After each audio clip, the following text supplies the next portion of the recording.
Welcome back, guys, to another video. Today we're going to be talking about how to take the spiritual gifts from good to perfect. How to take the spiritual gifts from good to perfect. I believe that the Bible, I know that the Bible has indicated that we can take our good gifts and perfect them to a degree where that we become the gift. It is explained in the Bible, it is shown in the Bible, and we're going to get right into it. I think it's going to be exciting. I think it's going to be inviting. I think you're going to get a lot of understanding from it. And I thank you for being here. Make sure you like, comment, and subscribe if you like this video. Let me know what you think about this video, and we'll get right into it without further ado. Today, we're going to be reading from James chapter 1, verse 17, and it reads, "Whatever is good and perfect is a gift coming down to us from God, our Father, who created all the lights in the heavens. He never changes or casts a shifting shadow." That is God's holy word. And Neri, you want to do the prayer? Yes. Thank you, Holy Father, for waking us up this morning. Keep guiding us, protecting us, and covering us each and every day. In the name of Jesus, amen. Okay. Thank you, Neri. Awesome.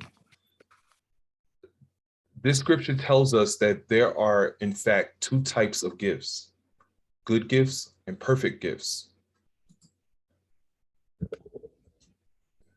In 1 Corinthians chapter 12, verse 8 to 10, and it reads, "To one person, the Spirit gives the ability to give wise advice. To another, the same Spirit gives a message of special knowledge. The same Spirit gives the great faith to another, and to someone else, the one Spirit gives the gift of healing. He gives one person the power to perform miracles, and another the ability to prophesy. He gives someone else the ability to discern whether a message is from the Spirit of God or from another spirit. Still, another person is given the ability to speak in unknown languages, while another is given the ability to interpret what is being said. These are the 9 gifts that have been released by the Holy Spirit. These gifts are determined to be the good gifts." Good gifts. What is good gifts? The good gifts are the type of gifts that operate on earth. They only operate on earth because these gifts don't operate in heaven. These gifts don't operate in heaven because in heaven, there is no sickness, there is no death, there is no prophecies or the need for prophecies. We need these gifts here on earth, obviously. We use these gifts here on earth. We need these gifts for edification, exhortation, and comfort for the church. Also, good gifts don't make a way for us into heaven. We went over this in our last Bible study, and we know this, that these good gifts don't pave the way for us to enter into heaven or have a relationship with God. We study gifts. We study gifts don't enhance our relationship or pave the way to enter into God and receive our salvation. People say, "I prophesied, I healed, I spoke in tongues," and we all know. Let me make a really quick. We all know it don't qualify us for heaven. These gifts only work on earth, making them good gifts. We spoke about this in our last Bible study, which I just said. Jesus said, "In the last days, many will come to me and ask, 'Didn't I prophesy, cast out demons, and perform miracles?' Jesus replied, 'Get away from me with your lawlessness.'" However, we should notice in the same breath, Jesus is saying, "Depart from me, you workers of lawlessness." This is you operating in a gift that is only meant to be performed on earth. That's what this means. You're only operating in a good gift, but you haven't excelled or took it to the next level. And just because it's operating on just earth, it's useless, it's limited.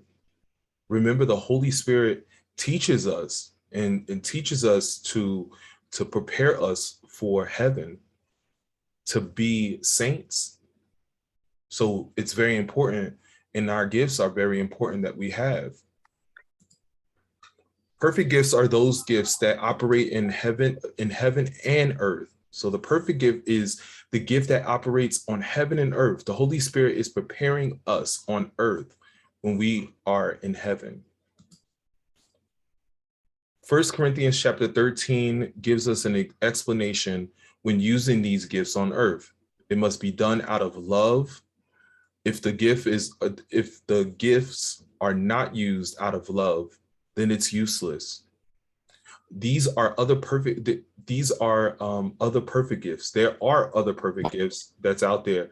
Love serves two objectives. First, love is a perfect gift. Number two, love helps to attract all other perfect gifts. Let me give you some examples of perfect gifts. This is going to be good. 1 Kings chapter 17 deals with Elijah was the prophet who prophesied there will be no rain for 3.5 years according to his word. Notice Elijah said that there will be no rain until I speak, but notice he didn't say until God speaks. Why? Let's go into deeper. Elijah wasn't trying to boast about his power, but he wanted to show us how he developed, transformed, matured, cultivated, mastered, and moreover became his gift. This gift was so perfect that he didn't need God to prophesy. But when he prophesied, that happened on his word alone. That happened on his word alone. Elijah has now become the gift, and it played out in the Bible. Again, see chapter 1 Kings chapter 17 to see how it played out. Now we go into Daniel chapter 1 verses 8 to 16. Daniel refused to defile his body with unacceptable food. He would only eat certain food. This was a certain type of fasting. This is a type of fast because Daniel had access to rich food, but he didn't want to take this type of food because he would accepting food. He would be accepting food that he nor his soul didn't deserve. So that's what he did. He rejected that certain type of food because he felt that his body and his soul did not deserve it. And that was his way of fasting. In Daniel chapter 10, verse 2 to 3, in the NLT, it says, when this vision came to me, I, Daniel, had been in mourning for 3 whole weeks. All that time I had eaten no rich food. Remember that certain type of food. No meat, no wine crossed my lips, and I used no fragrance lotions until those three weeks had passed. He was a faster. He was fasting. Daniel rejected certain foods that he had access to, but didn't want to eat them for a reason he listed in these verses. Daniel has been practicing these types of fastings, and that was his gift. This was what Daniel had been doing, that he became more mature in fasting. The king invited him to dinner so that he can eat, but Daniel refused the request. This is a clear indication that Daniel's gift wasn't being operated in a good gift, but on the level as a perfect gift. Daniel had this perfect gift that when he was in the presence of any human or animal, they will fast along with him. They will be forced to fast. Let's see how this plays out. Exciting stuff. Daniel chapter 6. This is Daniel who has been appointed to the members of the government to supervise the country. On verses 16, Daniel was thrown into the lion's den, and the lions never touched him, even tried they didn't even try to come near him because his perfect gift. Daniel being in the presence of the lions, they was forced to fast as well. This is how Daniel was able to sustain himself in the lion's den, because he was the perfect gift. He became the gift. Let's go deeper. In Daniel chapter 6, verse 23, the king was overjoyed and ordered that Daniel be lifted from the den. Not a scratch was found on him, for he had trusted in his God, in our God, and our Father. This wasn't just the trust alone, God, this wasn't only the trust that alone that Daniel had in God, but Daniel was the perfect gift from God. This wasn't just him having just trust, but it was his gift as well.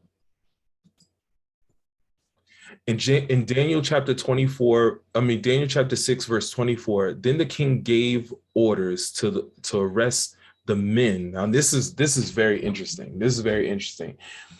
Then the king gave orders to arrest the men who had maliciously accused Daniel. He had them thrown into the lions' den along with their wives and children. The lions leaped on them, torn them apart before they even hit the floor of the den. Why was that? That was because of his gift. Why was it that the wives and the accusers were eaten by the same lions? Because Daniel wasn't, but Daniel wasn't eaten. He was the perfect gift through God. Daniel mastered and became that gift. And we should all be trying to master our gift. Master our gift so when we are called up to heaven, that it'll be able to be used, not just here on earth, but in heaven. Now we're gonna tap into the founder of faith versus the father of faith. There's difference, and everybody knows that Abraham was the father of faith, but Enoch was the founder of faith. Enoch was in fact the founder of faith and promoted to heaven. Enoch never tasted death. Abraham is the father of faith. Abraham's faith was tested by God through the offering of Isaac to be sacrificed. We know that an angel called Abraham to stop him from killing his son. See Genesis chapter 22, verse 1 to 13. Abraham had the gift of faith. He has developed, matured the gift of faith that he was willing to kill his son for God. God said, "You have shown me that you love me." He showed him that he loved him, not feared him. See Genesis chapter 22, verse 15 to 18. Abraham was being blessed for his acts of faith, and is the father of many nations now. Daniel was blessed after being taken out of the lion's den, blessed with the king's love and affection, Daniel being placed in the king's court to protect the king's assets. When we are able to develop and mature our gift to a level of perfection, and what I mean by perfection is you being used in heaven and on earth, blessings will always follow. So everybody should always try to perfect their gift and become their gift. Every Tuesday and Thursday, I get on here. I'm not a person to like to get onto YouTube and things of that nature, but it's a gift of mine to teach. It's a gift of mine that I must master, that when I feel uncomfortable, that I must get online and I must do it because I'm trying to perfect my gift. I trust God that he's put me in the right position to teach and to be a prophet and to be able to share and uproot those secret hidden things that's within the Bible to share with you guys. So I hope that you absolutely enjoyed it. I hope that you got understanding of it. And let me now turn to the group and see if they have any questions or want to offer anything. Right, Rajane, do you have anything that you want to add or anything? No, not as of now.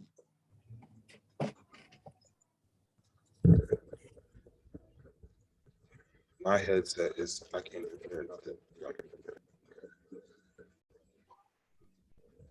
Bear with me. Something's going on.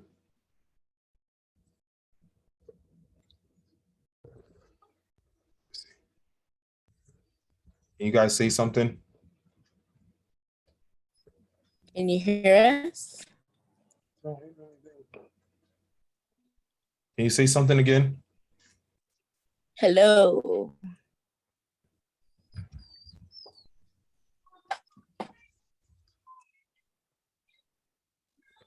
Hello, hello, hello. With my microphone.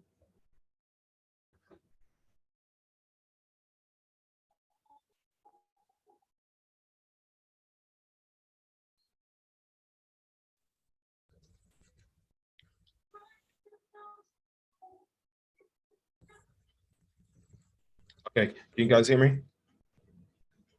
Well, I can't hear my, can you guys hear me? Okay, there you go. I'm sure you can hear me now. Okay. Rajane, did you have anything? No, not right now. I don't, but I am gonna try Daniel faster. Okay. Anna, how about you? Okay. You're fine, Anna, you said? Yes, I'm fine. Okay, awesome. Collins, how about you? Oh, good. No, nothing to add. Nothing to add? Whoa, nothing to add. Okay, that's awesome. I'm shocked by that. So that means that I'm doing my job. There's no questions. There's nothing to add. That means I'm hitting it on point. That means everybody understands. And if you have any questions, concerns, or anything that you want to add, make sure you leave it in the comments below. Make sure you like, comment, and subscribe. I want to thank everybody for being here. I want to thank you for taking your time out to listen to this video and hear God's message. We go with the ending prayer. Rajane, you want to do the ending prayer? Oh, No. Collins, you have anything? Yeah. Concerning what we discussed yesterday, I just want to know how it is. Okay, yeah, we'll do that. We'll do that right after we do the ending prayer. We'll go offline and then we'll talk to them. Okay, All right. Go ahead, Rajane. Okay. Heavenly Father, thank you for this meeting. I cover each and every one of us with the blood of Jesus. No weapon. Amen. Amen. Amen. All right, guys, have a good, thank you for watching again. I will talk to you guys soon. My group, just stay on the line, stay right there, and we'll talk. We want to talk to you afterwards. Bye.